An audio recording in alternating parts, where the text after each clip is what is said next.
Saddle up, partners, for a wild ride through the untamed heart of the American West. Forget the silver screen showdowns and dusty trails of Hollywood lore. This ain't the Wild West you think you know. We're about to bust 25 of the most stubborn myths that have folks fooled, from iconic Stetson hats to legendary gunfights. Get ready to separate fact from fiction and uncover the gritty truth behind the tall tales. Let's hit the trail. Now, before we saddle up, if you enjoy learning the true stories behind the legends, go on and give that like button a click. And if you haven't already, subscribe to our channel and hit that notification bell so you don't miss out on any of our deep dives into history. We've got a lot of ground to cover, and you won't want to miss a single revelation. Dumb fact. 1. Every cowboy wore a Stetson hat. Hollywood certainly paints a picture of a hero rarely seen without his wide-brimmed Stetson. Think of John Wayne, the quintessential cowboy. But the gritty reality? This image is a bit off. In the early days of the Wild West, cowboys wore all sorts of practical hats. Bowler hats, also known as derbies, were surprisingly common. In fact, some say the bowler was the hat that won the West. You'd also see Civil War-era military caps, sombreros, and simple flat caps. The Stetson, especially the Boss of the Plains model, did become popular, but that was later in the 19th century. And even those early Stetsons often had flatter brims and uncreased crowns, not quite the look we see in the movies. So why do we all picture the Stetson? Well, it eventually became a powerful symbol of the West, cemented by its use in later films and by showmen like Buffalo Bill Cody.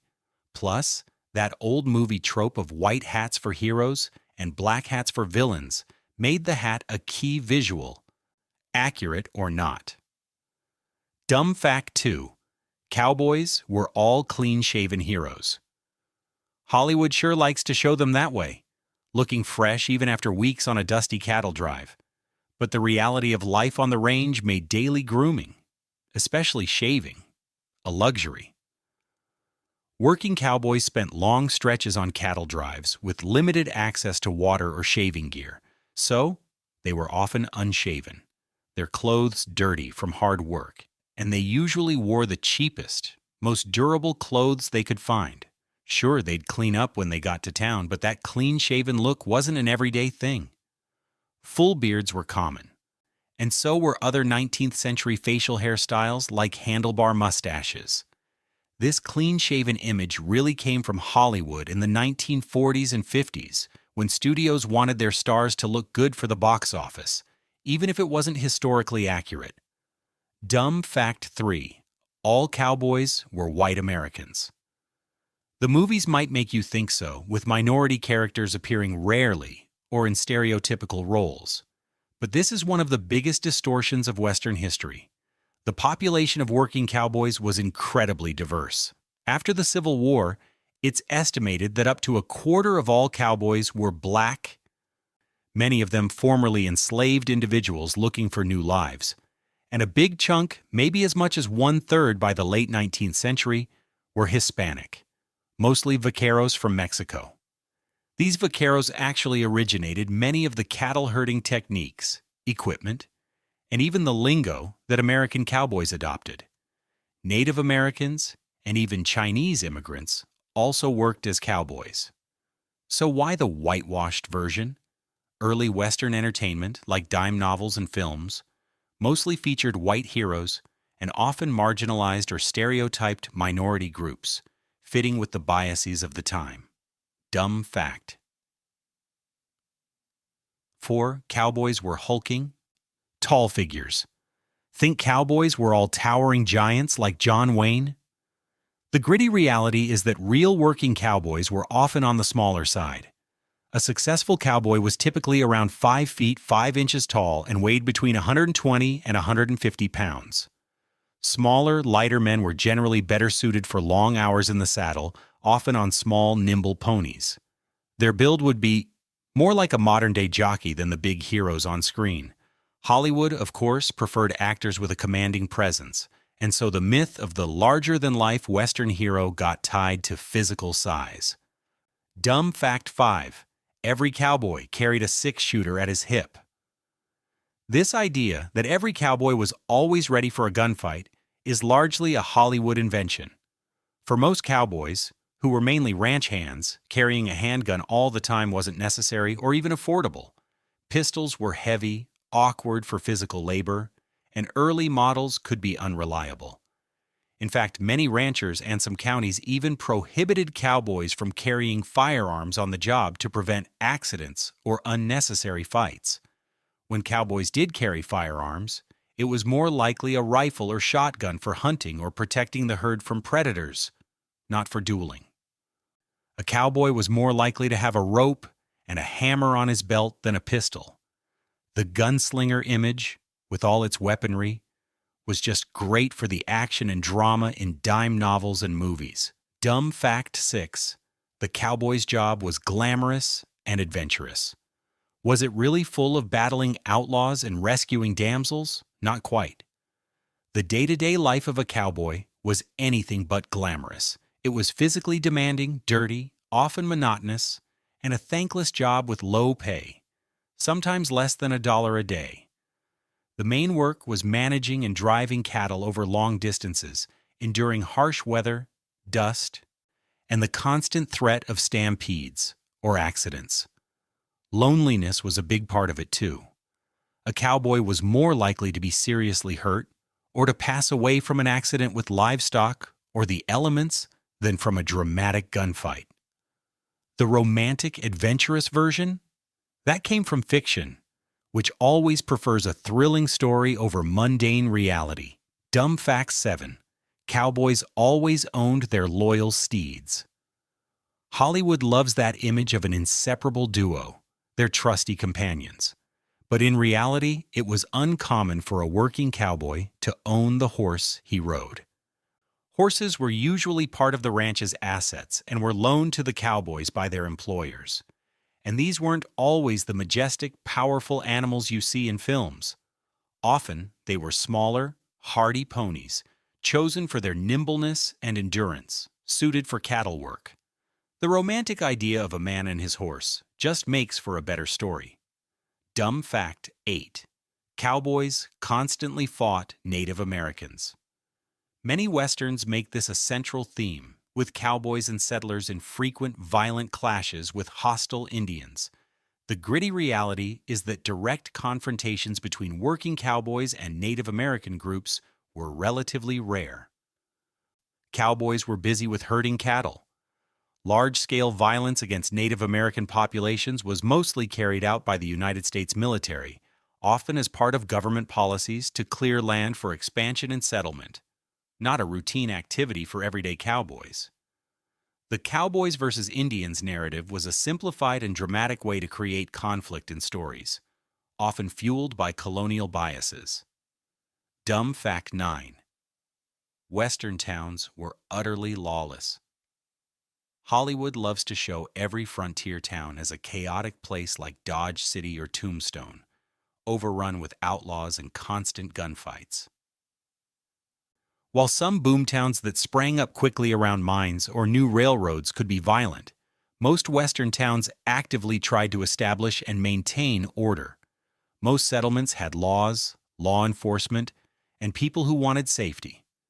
Actual gunfights were pretty infrequent, not daily events, and many towns had strict gun control, often requiring visitors to hand over their firearms when they arrived.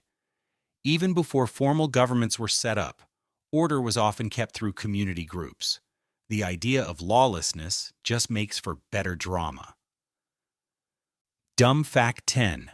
High noon duels were common showdowns. Those scenes with two gunslingers facing off in the street, almost entirely a product of fiction. Formal, pre-arranged duels were exceedingly rare. Historical records only show a handful, like the Hickok-Tutt affair. Real gunfights were usually spontaneous, chaotic, and brutal close-quarter fights, often starting from arguments in saloons or ambush attempts. Participants would quickly look for cover, not stand exposed. The term gunslinger itself is a later invention, popularized by Hollywood in the 1920s. The high noon duel is just a very cinematic and dramatic trope. Great for building tension. Dumb fact 11. The gunfight at the OK Corral happened in the OK Corral. Well, the famous shootout on October 26, 1881, actually happened in a narrow vacant lot or alleyway next to the corral, near C.S. Fly's photography studio in Tombstone, Arizona. And the whole thing lasted only about 30 seconds. Gunfight at the OK Corral just sounds catchier and more dramatic than gunfight in a vacant lot near the OK Corral. The name stuck, especially after a largely fictionalized biography of Wyatt Earp, and many movies used the title. Dumb fact 12. Six-shooters were super accurate and powerful weapons of choice. Were they capable of amazing long-range shots? Not really. Early six-shooters, especially those using black powder, fired relatively slow, heavy bullets. Their effective accuracy was generally limited to short ranges about 50 feet or less. These guns could also be unreliable, and some even hazardous to the user. For situations needing more power, range, and accuracy, shotguns and rifles were often preferred. Trick shooting? Like shooting a gun out of someone's hand? Mostly a myth. Lead bullets of that era would more likely shatter on impact with metal. As Wyatt Earp supposedly said, "Fast is fine, accurate is final. Exaggerated firearm capabilities just make the gunslinger hero seem more skilled." Dumb fact 13. Saloon brawls were epic, furniture-smashing free-for-alls. While saloons could be rowdy and fights did happen, often fueled by alcohol or gambling disputes, the huge, theatrical brawls are a big exaggeration. Saloon owners wanted to protect their property and avoid the cost of replacing everything. Efforts were made to prevent or quickly stop violence, like prohibiting firearms or hiring bouncers. Real fights were more likely impulsive, personal, and quickly contained. The big brawls are just highly entertaining and provide a burst of action for the movies. Dumb fact 14. Sheriffs were often corrupt or cowardly. Were they typically in the pocket of some rich cattle baron or just plain incompetent? While there were certainly some corrupt lawmen, and some groups like the Texas Rangers had periods of excessive force and corruption, this wasn't the norm. Many sheriffs and marshals were dedicated individuals committed to keeping peace, and towns wanted competent law enforcement. The image of the corrupt or cowardly sheriff is often a story device to make the independent hero look even better and more necessary. Dumb fact 15. Vigilante justice was always pure and justified. Did brave citizens always band together justly to hunt down villains? Vigilance committees did form where formal law was weak, but their actions weren't always pure or just.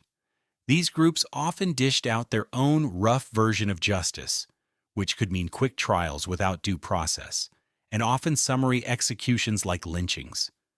The San Francisco Committee of Vigilance in 1856, for example, had over 6,000 members, hanged several people, and forced city officials to resign, all outside the legal system. There was often a thin line between community protection and mob rule, and personal grudges could easily influence vigilante actions. The idea of swift justice is appealing, especially when legal systems seem slow or corrupt. Dumb fact 16.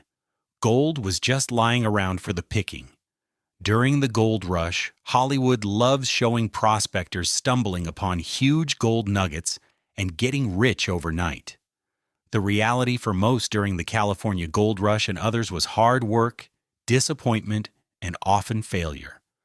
By the time most 49ers arrived, the easily accessible surface gold was mostly gone. The real fortunes were often made by merchants who supplied the miners with overpriced goods, or by those who developed larger mining claims. Prospecting was grueling work, and most miners left with little or nothing. The get-rich-quick story is always compelling, and the stories of the very few who did strike it rich were widely publicized, overshadowing the common experience of hardship. Dumb fact 17. Horses were the only way to get around Western films are full of people on horseback. While horses were essential, especially for cowboys and travel in remote areas, they weren't the only primary mode of transport, especially as the 19th century went on. The expansion of the railroad network dramatically changed travel and commerce. By the late 1800s, railroads connected even relatively remote Western territories, becoming the backbone of westward expansion. Before widespread rail, stagecoaches also played a big role in transporting people and mail. The image of a lone rider on horseback is just more romantic and symbolic of freedom.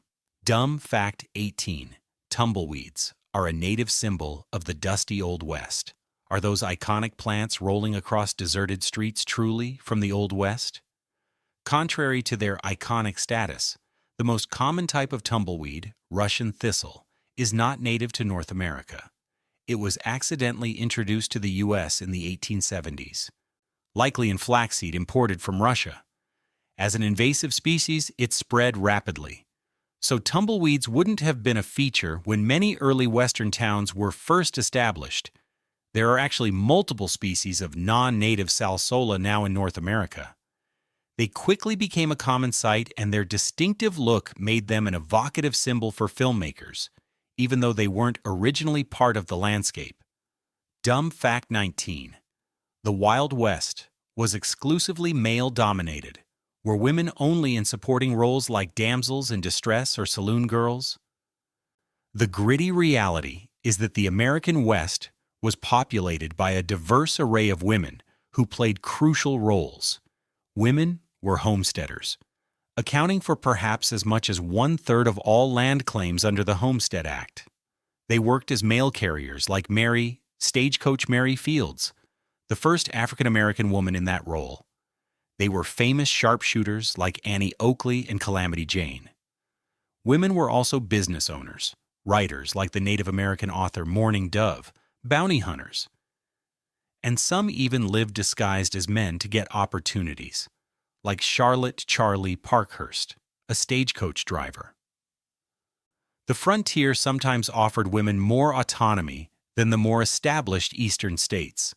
Land-grant colleges in the West were among the first to promote co-education. Traditional Western stories just focused on male-centric themes, overlooking women's contributions. Dumb fact 20. Train robberies happened all the time. Were masked bandits constantly chasing down locomotives? While train robbery was a real crime that peaked in the 1890s, and it's a powerful movie trope, these events weren't as common as films suggest. One estimate suggests fewer than 1,000 attempted or completed train robberies in the U.S. between 1866 and 1910, averaging about 20 per year, and not all in the West. Bank robberies, another movie favorite, were even rarer. Train robberies are just inherently cinematic and make for thrilling action. The 1903 film The Great Train Robbery was hugely influential and established this as a classic Western theme. Dumb fact 21. White hat, heroes and black hat villains, was an age-old code. This color-coded hat thing, was it an actual dress code of the Old West? Not really. It was a visual shorthand largely established in American Western films between the 1920s and 1940s. In black and white films, distinct hat colors helped audiences quickly tell heroes from villains, especially in fast-paced scenes. The Great Train Robbery is often cited as an early example. Real cowboys and outlaws chose hats based on practicality, preference, or fashion, not their morals. It's a simple and effective storytelling tool that got deeply ingrained. Dumb fact 22. Native Americans were all bloodthirsty savages. This portrayal of Native Americans relentlessly attacking innocent settlers is a profoundly harmful and racist stereotype.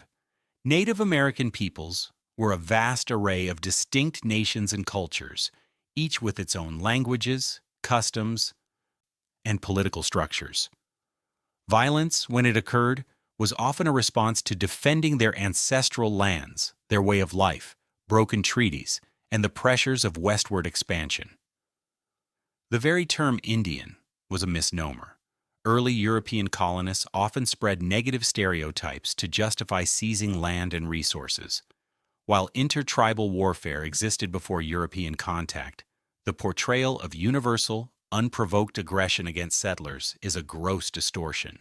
These stereotypes served colonial narratives and made for clear antagonists in dime novels, Buffalo Bill's Wild West shows, and early films. Dumb fact 23: the lone cowboy hero was the norm. This dominant image of the rugged individualist who rides in, solves problems single-handedly, and rides off is largely an American myth. In reality, cooperation and community were vital for survival on the frontier. Cattle weren't driven by lone individuals, but by groups of drovers. Wagon trains relied on collective effort. Settlers formed land clubs. Mining camps developed systems of contracts. The West was settled and built by families, groups, and communities, not just solitary adventurers. The lone wolf is a powerful archetype that simplifies storytelling. Dumb fact 24: outlaws, like Jesse James. Were Robin Hood figures? Were famous outlaws like Jesse James really stealing from the rich and giving to the poor? They are often romanticized this way, while some, like James, cultivated this image with help from sympathetic newspaper editors. The historical evidence doesn't support the giving to the poor part. James and his gang did target banks and trains, often associated with authorities he opposed as a former Confederate guerrilla. But there's no credible evidence they shared their loot. In reality, these gangs committed numerous violent crimes, including ruthless murders. Most outlaws were criminals driven by self-interest. The Robin Hood archetype is just appealing because it morally justifies criminal actions. Dumb fact 25: the Wild West era lasted for many decades. Did this untamed, lawless frontier stretch almost indefinitely through the 19th century? The period most accurately identified as the Wild West, with major frontier expansion, long-distance cattle drives, famous outlaws, and significant conflicts with Native American tribes, was relatively brief. It's generally considered to have lasted about 30 years, roughly from the end of the Civil War in 1865 to around 1890.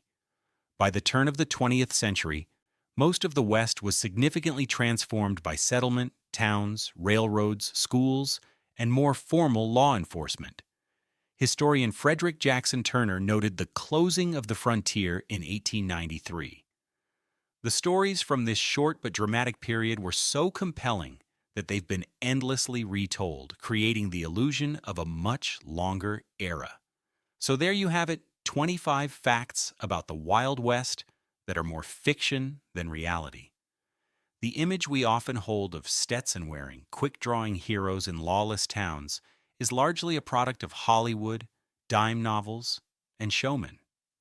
The real American West was far more complex, diverse, and nuanced. Cowboys were often small, unshaven, ethnically diverse laborers doing tough, low-paying work. Towns generally sought order. Iconic events have been misplaced in our memory, and even the tools of the trade and the landscape itself differ from their mythical versions. Women played far more significant roles than typically shown, and the lone hero was more story than reality in a land where community was essential.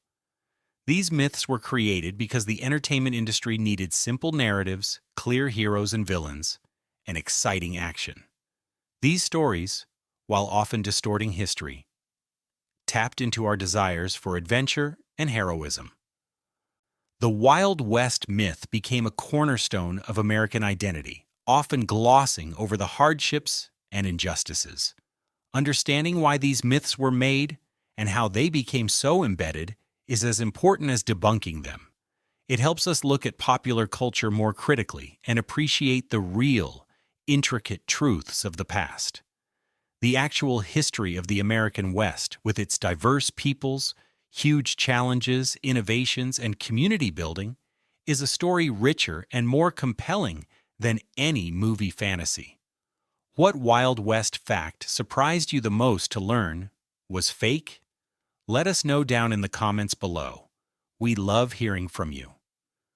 And if you enjoyed this journey through the real Wild West, please give this video a thumbs up, subscribe if you haven't already, and hit that notification bell so you don't miss our next historical adventure. Thanks for watching, and we'll see you on the next trail.